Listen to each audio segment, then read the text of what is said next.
Have you ever heard of the last lecture? Well, to get all of us on the same page, The Last Lecture is a fascinating New York Times best-selling book by the late Carnegie Mellon professor Randy Pausch. Now, the book's based on a talk that he gave in this ongoing series of lectures where brilliant academics were asked to decide what wisdom would you like to pass on to the world if you knew it was your very last lecture. Only for Pausch, the exercise wasn't hypothetical. When it was his turn to give his last lecture, he just received a prognosis from his doctor that he had 10 tumors growing in his brain. Despite how great he looked, how great he felt, he found out he had less than 2 months to live. And so what he does, he gives this remarkable kind of 1-hour talk where he fleshes out everything he wants his children to know after he dies. He tells stories about his childhood, he gives lessons he wants his kids to learn, and then along the way he urges all of us to really just live life to its very fullest. Now, if you've ever watched this, or if you get a chance to watch this online, this lecture, it is spellbinding. And it's not because everything he said is just so kind of right on. It was more that he said it with such conviction, like this I have nothing to lose kind of attitude. And there's nothing more dangerous than a man with nothing to lose. And I mean dangerous in a good way. And it kind of got me thinking, what if I was to give a last lecture? What would I say? What would you say? What would you include in your last lecture? What things would be so important that you want everyone to really kind of hear those things? Well, I mean, a few things come to mind. For me, I'd stress, you got to find your way back to God. You got longings inside you for love and for purpose and for meaning and answers. And the only solution to all that is find your way back to God. And I would say, pursue that. And for those of you that have found your way, I'd say, let God love you. It's His love and His grace. It not only does it transform you, it'll transform everyone around you and everything about your life. Let God, let Him fully love you. I think I'd probably say something about, love the people that God's put in your life. There are certain people that God has just intentionally put in your life. Maybe it's a spouse or kids or friends or neighbors or coworkers, but He's intentionally put them there in your life. Love them. I think I'd probably also want to say something about making the most of every minute. Not in a crazy kind of way, but doing it in light of that you know you're going to live forever. Anyway, I mean, I have a hunch that everything I'd say would probably be stuff that many of us, we probably already know. But maybe it would carry more weight because you knew the guy saying it had nothing left to lose. Now, I don't know if you know this, but did you know that we have Jesus' last lecture? Now, it's actually not a lecture, but it's a prayer. It's a prayer that He prayed just hours before He was arrested and sentenced to die. His closest friends, the disciples, were with him, and one of them, John, recorded this prayer in the book that he wrote about Jesus' life. It's really kind of this amazing insight into the heart and the mind of Jesus in His very final moments. And what He thought was important is revealed there. The things that He was feeling, He wanted us to feel, are told there. And He passes on this wisdom to us. And here's what He said. He said, "My prayer is not for them alone." Now, the them He's referring to are His close friends that are with Him literally right there in the room. And He says, I don't want to pray for them alone. And He says, I'm praying also for those who believe in Me through their message, that all of them may be one. Father, just as you are in Me and I am in you, may they also be in us, so that the world may believe that You've sent Me. I've given them the glory that You've gave Me, that they may be one as we are one, I and them and you and Me. So they may be brought to complete unity. And then the world will know that You sent Me and have loved them even as You have loved Me. Let that sink in a little bit. Do you realize the significance of those words? You know who was on Jesus' mind? I mean, just moments before He faced death. You were. Jesus was thinking about you.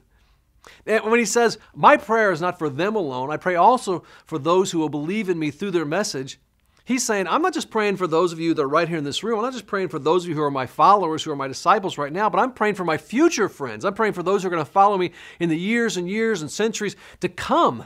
He's actually praying for you. So what does that tell you about what matters to Him?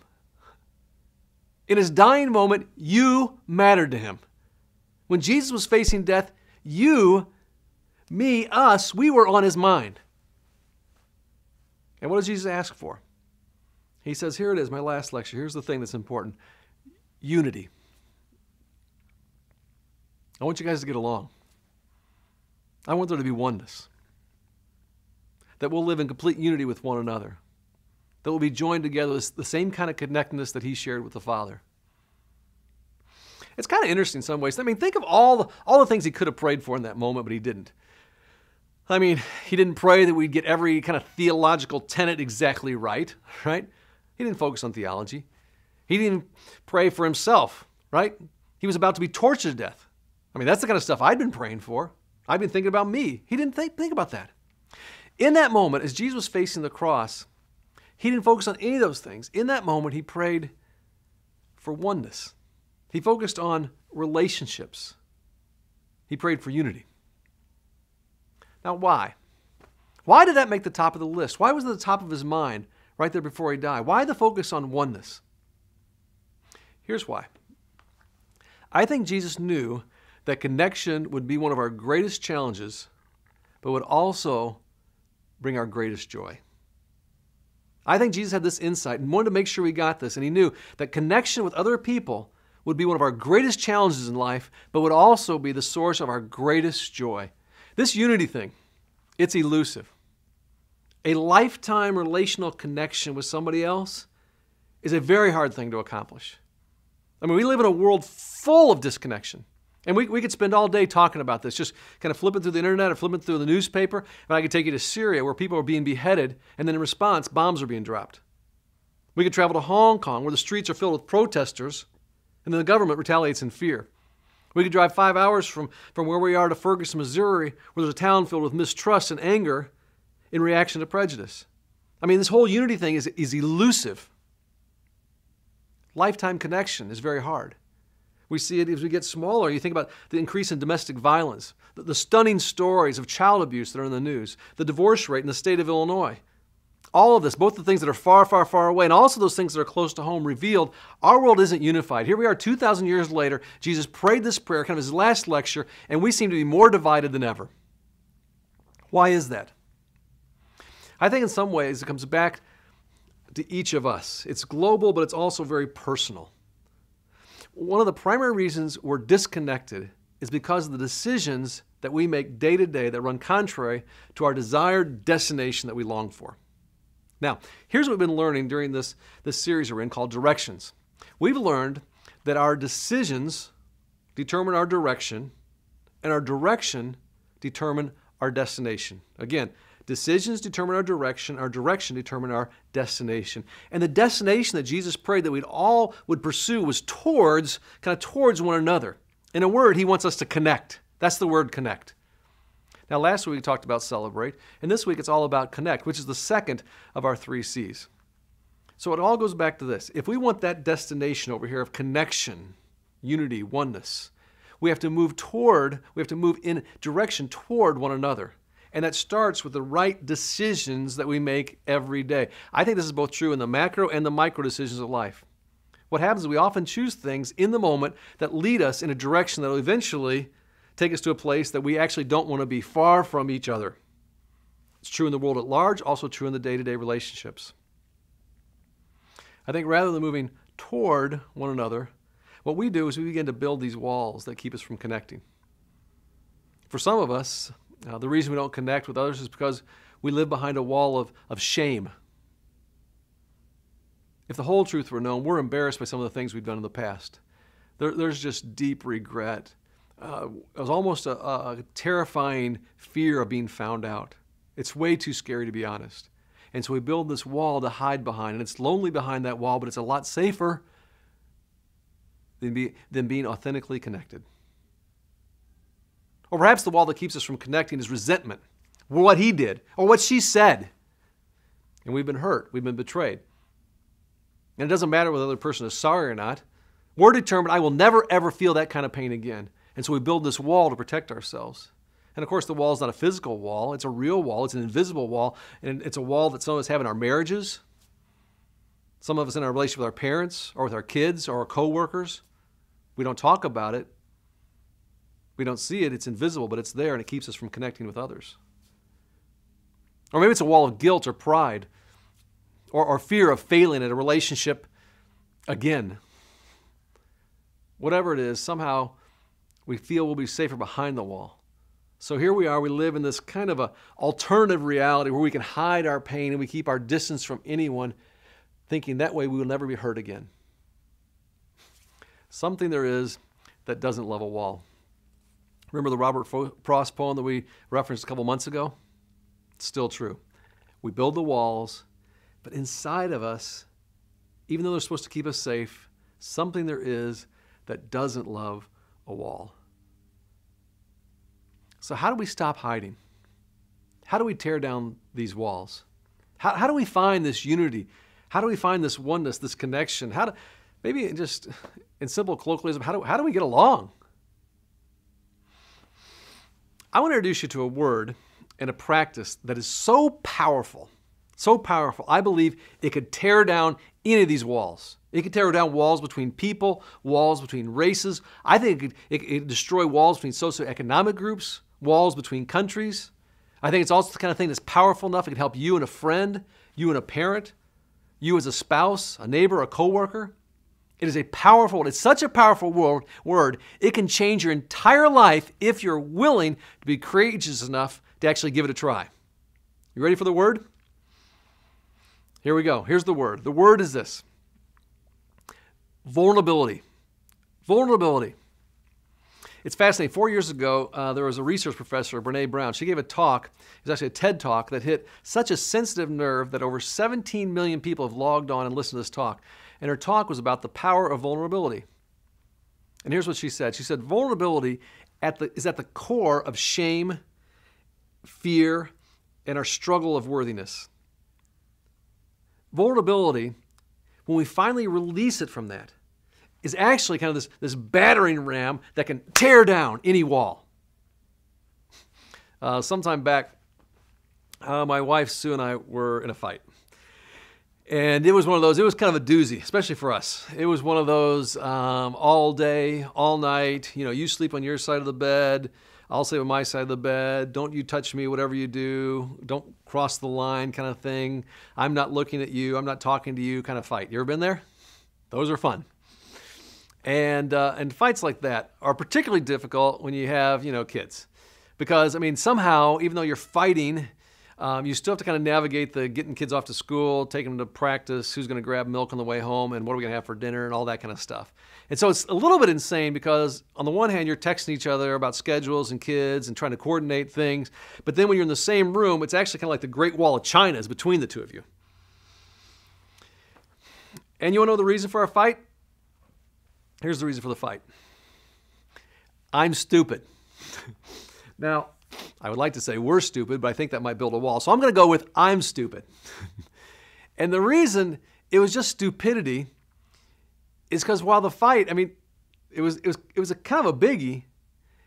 As soon as we're talking about it, reflecting on it, we couldn't even remember exactly why. It was kind of like, oh yeah, I remember you being a jerk. I remember you doing this, I remember you doing that. I remember us not talking. I remember us not, all this kind of stuff, but we couldn't remember exactly why. We just remembered it was a biggie. And when the fight was over, it was a small thing that started, but we had kind of somehow built this mountain-sized wall out of this whole thing. And a lot of it came back to the fact that we both refused to talk about what was really going on inside us. And I think at some level it was just kind of exhaustion that set in. One of us finally caved in and said, hey, well, here's something else that's going on with me. And I think in a word, we got vulnerable. And guess what? Here's the power of vulnerability. It actually destroyed the wall and brought us closer together. Vulnerability, when you finally get there, it breaks down the walls that keep us apart from one another. It makes oneness possible. It's the thing that makes unity happen. Vulnerability can create a lifetime kind of connection. Vulnerability at the core of shame, fear, and our struggle for worthiness. That's where it exists. But then Brene Brown goes on and she continues, she says this, but vulnerability is also the birthplace of joy, belonging, and love. Whatever walls you built up, and it might be with people who you once regarded as friends or neighbors, people at work, a spouse, a family member. I'm telling you, vulnerability, when you finally take that relational risk, it can tear them down. So let me get as practical as I possibly can be about this topic of vulnerability and this powerful word. I think there's two places where by God's design, He wants you to be vulnerable and find this ultimate destination of connection. And that's in your family and then also in your church. So your kind of biological family, but also your spiritual family. Now, since it's child dedication, I want to talk first to some of the parents, and then we're going to include everybody in this conversation. Parents, here's what vulnerability is. Vulnerability is saying, I love you first to your kids. Over and over and over again. Over and over and over again. Vulnerability is taking a relational risk on them, even when they've hurt you, with no guarantees about the future. Vulnerability is the determination that you're going to spend time with your kids no matter how awkward or how tiresome or how hard it gets. Vulnerability is that risk where you go to your kids sometimes and actually say, I was wrong. I'm sorry. Will you forgive me? Vulnerability is a willingness to invest in that relationship and never, ever, ever give up on them. And vulnerability is choosing, starting today, to always believe in the best for your child. I heard a remarkable story just this last week about 17-year-old Malala, who just won the Nobel Peace Prize. And if you're not familiar, she's the Pakistani young lady who just boldly and courageously spoke out for women's rights, for such things as an equal education, and assorted other things in a culture where that doesn't exist for a lot of women, and most are considered like cattle or just second-class citizens. But because she was so outspoken, at the age of 15, the Taliban hunted her down on a school bus, 3 gunshots, and one of them shot her in the face. She was in intensive care. She nearly died. She did recover.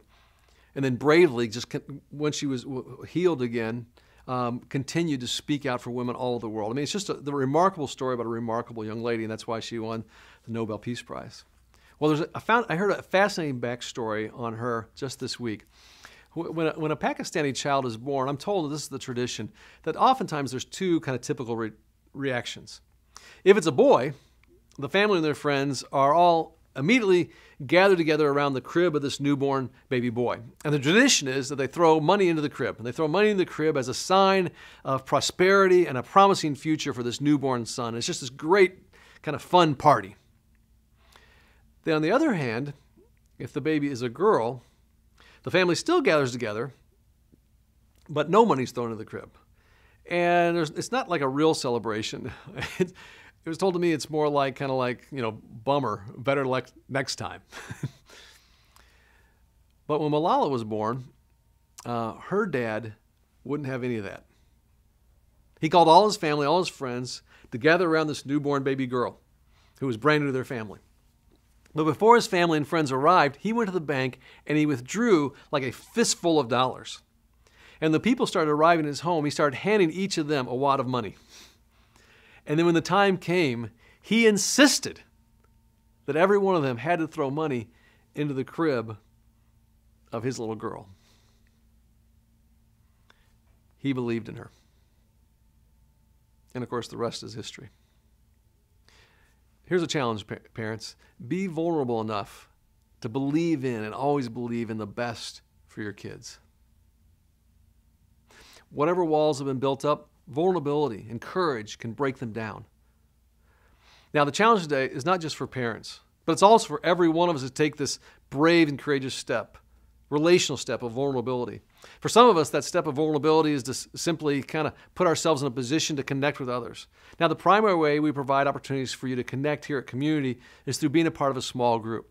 And small groups typically consist of 8 to 16 or so folks who meet together regularly.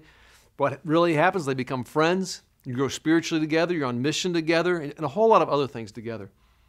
Now, joining a small group, though, if I'm really truthful, it's kind of like going on a first date. Now, first dates can always be a little awkward and sometimes a little scary because you don't know exactly what to expect. You're not really sure if it's going to click or not. And so walking into a small group for the first time is really an act of vulnerability.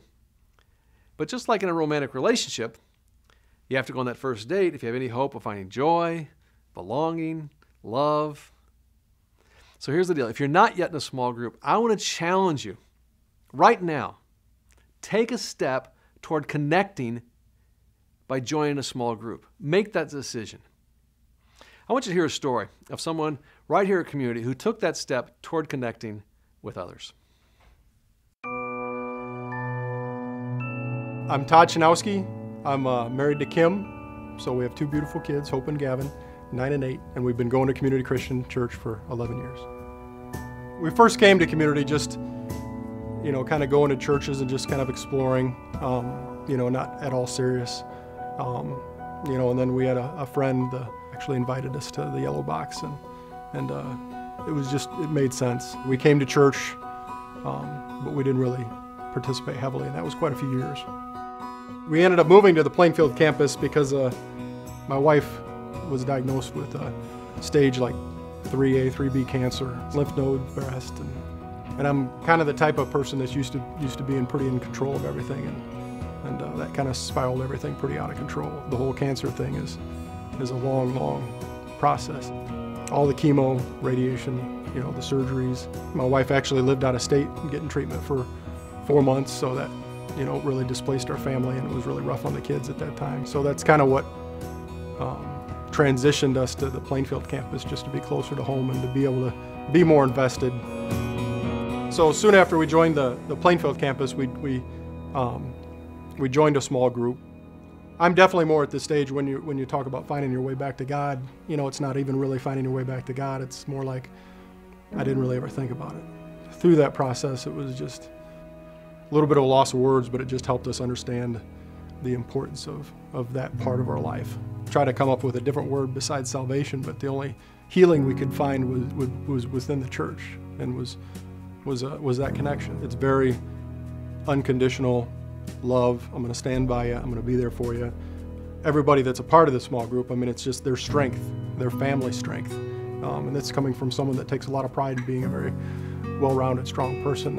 I realized that was a piece of my life I've been missing for a long time. It's hard for me to be vulnerable, but at times, especially when I talk about what I've gone through with my wife and some of the mistakes I've made in my life, that's a process. So, I do think I'm finding my way back to God. Probably the highlight of, being in a part of a small group, and this is coming from a very, the person that would be the least likely probably to say this, is that, the members of my small group baptized me. So that was a pretty incredible experience.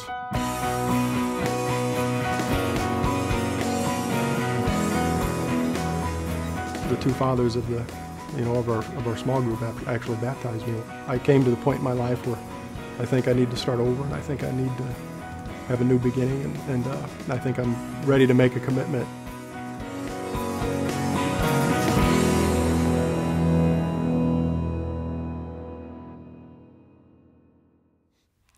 Isn't that so good? Yes, vulnerability may be at the core of our shame and our fear and our struggle for worthiness. But don't forget, when it's released, that's the birthplace of joy, belonging, and love. Now, if you're already in a small group, I want to encourage you to be vulnerable. Give it a try. Now, here are a couple practices just this week to put into play. Right? For example, how about this?